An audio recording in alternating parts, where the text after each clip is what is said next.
Elon related is you are now moving towards having a for-profit component part of your business. Right now, it's a not-for-profit. And he, as everybody knows, if you read the papers, is suing you over this and many other things. And I actually just want to ask you on a very personal level, forgetting about even the merits of the case.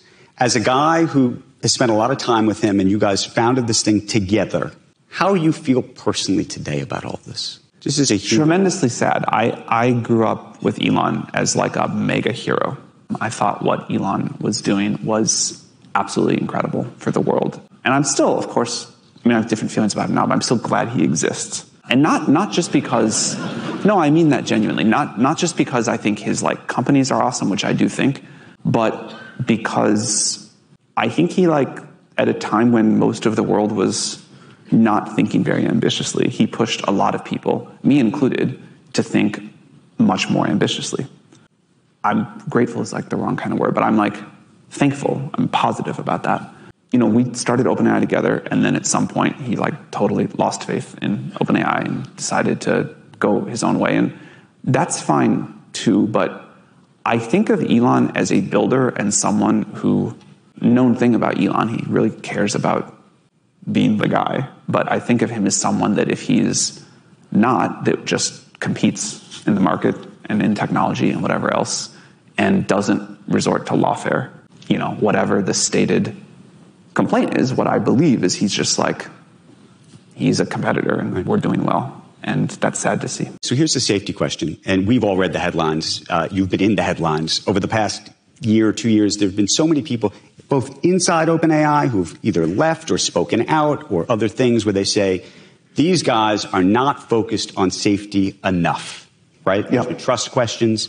Just speak to it so we understand. When people say that there's not enough focus on safety, what is not happening that is supposed to be happening? I would point to our track record. I would say, you know, we talked about, we got this like big product out there. This is a very new technology, moving very quickly. It started off as something that we did not know how we were going to align very well.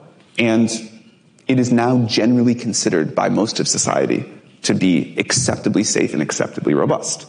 Safety, that's always like a contract negotiated by a whole bunch of stakeholders. It's maybe hard to like exactly define what it means for ChatGPT to be safe. But the reason I ask is when we hear, you know, different people who have left the organization and they've gone public, they take to Twitter and they say, these folks are not focused on safety. Is that about resources on safety? Is that about processing power? Is that about your attention?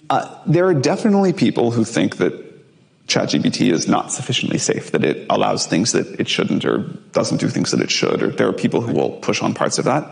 There are people who will say, you know, fine, ChatGPT, maybe that's like a little bit safer than we thought it was going to be, but what's the plan for the next system? What are we going to do about that? And also there are people who would say like putting out a system like this at all is unsafe because OpenAI accelerated a race in the world.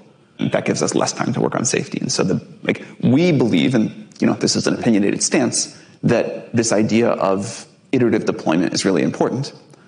We got to put these systems out into the world. Society and the technology have to co-evolve. You have to start while the stakes are lower. You have to understand how people are going to use this and what it doesn't work for, what it does.